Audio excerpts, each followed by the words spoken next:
Welcome to the episode 3 of uh, you know mastering pandas using data frames. That too in data frames. Okay.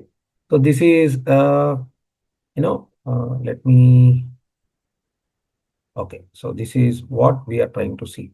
So in this episode, we will be exploring data frames. That is head, info, describe these things. Okay. Right. Initially, what we need to do? So we need to actually work on, let me open a new cell here and then go down. Yeah. So initially we will import pandas as VD. We'll run this and then see there is a star mark which is actually running here. See, you can see this is running here. That means once this gets loaded, we are ready to use pandas.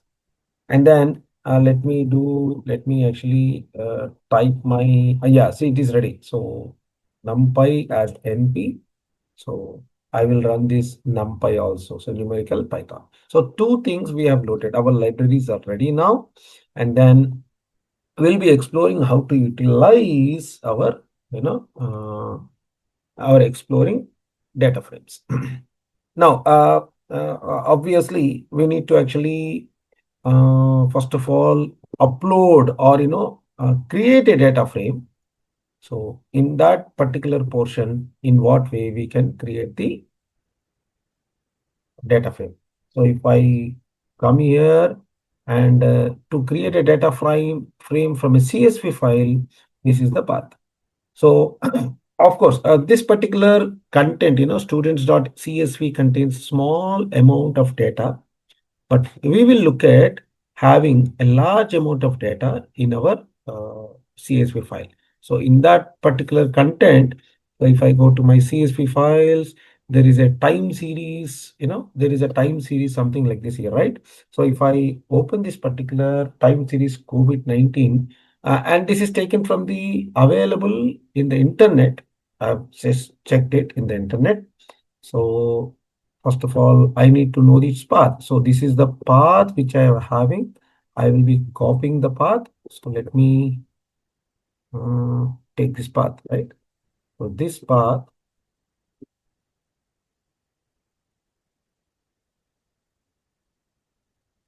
1 minute. I think, this is,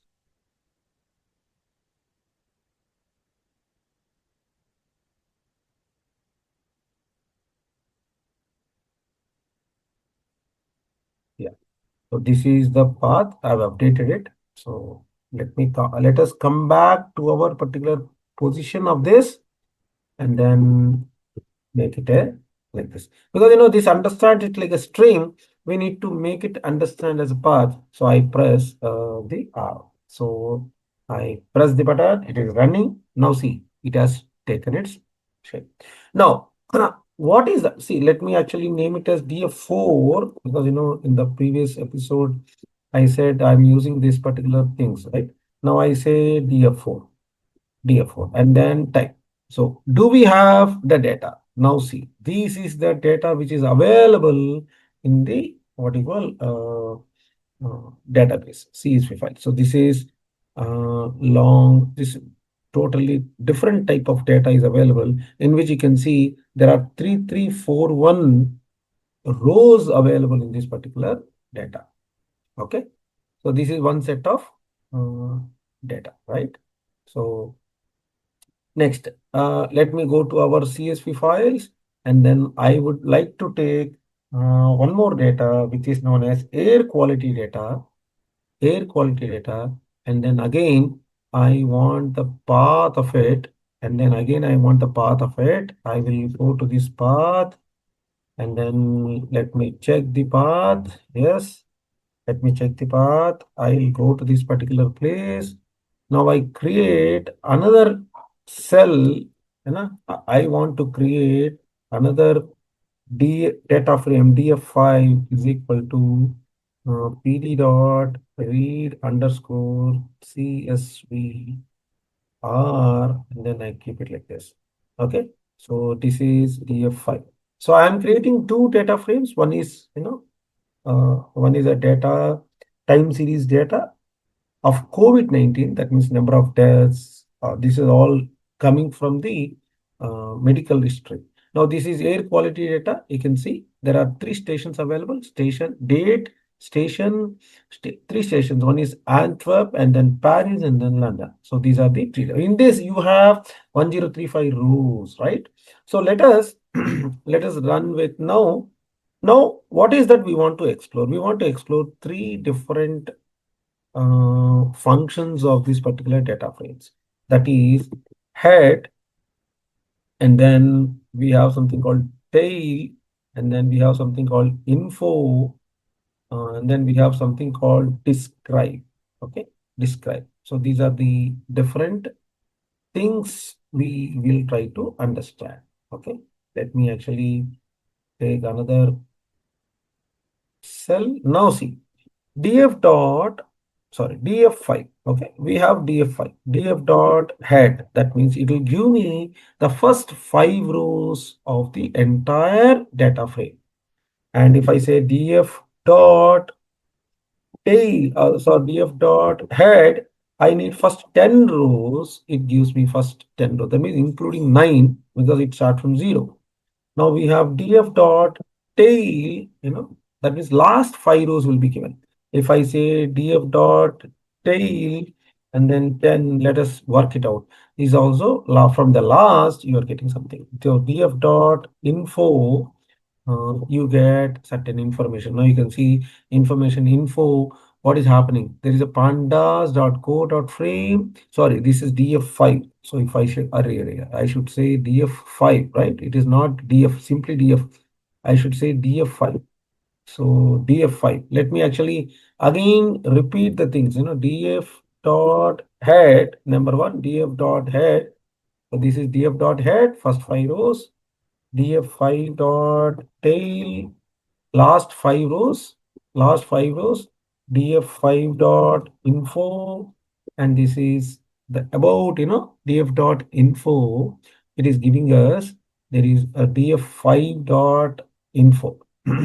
See, it is giving us how many, first column, date time, how many non-null count are there? 1035. What is the type? Object. What is the second column? Second column is station Antwerp. There are 95 which are non-null. That means rest are null. There is no data. It is a float type. And station Paris, there are 1004, but rather there is 1035. The remaining are null data sets. So this is one of the available, df.info, df5 dot describe. If I say df5 dot describe, what does it do? df5 dot describe, it tells us about the, uh, total count of, station Antwerp. You can see this, see total count. It is giving me, first of all, total count, Antwerp, and then station Paris, it is giving me this much. London, this is giving me, see Antwerp, only Antwerp. If I open this and then look at this Antwerp here, see, I will do this like this. There is very small data available in the Antwerp. See, there are only few data, right? So you can actually see that, let me filter it out, and then if I, oh, okay, no, not like this. Okay. Uh, Only Antwerp data. How many non-null are there? You can see if I remove all these things and then only these particular values which are available, if you can take, there are only few values. Yeah. There are only few values in this which are non-null. So totally, if you count how many it will coming, see, these are the total values which are coming. So let us count directly. That means I will actually drag these. Oh, is actually jumping up. So I totally take down, and I'll show you in the Excel file or CSV file how many such total count are there. Probably you'll be in a position to know. 95. See, See, 95 out of total this one. Okay. So this is what we are able to see. Now, let's come to this place. So in this video, now here, the df.describe means it is giving us count. What is the mean value? What is the standard deviation? What is the minimum? 25%, 50%, 75%. These are the quartile. You know, what is the max? See, it is giving us like this. So to summarize, what is that we have done in this particular uh, episode? We have created a data frame from CSV file. Okay, that is number one we have done. Right. Next, once created, we have seen, of course, the first function, that is head. We have used head. Suppose we want first 20 rows, we can use this. We know the tail function. We know the tail similarly. If I want the last 20 rows, and then we want the info of it, that means how many null parameters are available, we'll be understanding. And we need to see that it is cleaned first. That is, the rows which are not having any values, we should actually first of all remove it. Otherwise, we cannot further analyze the data. Last one is describe. Describe will give us this total count, mean, standard deviation, minimum, 25%, 50%, 75% quartiles, and then maximum. Okay. Thank you very much for this video. We'll actually come back with another set of video.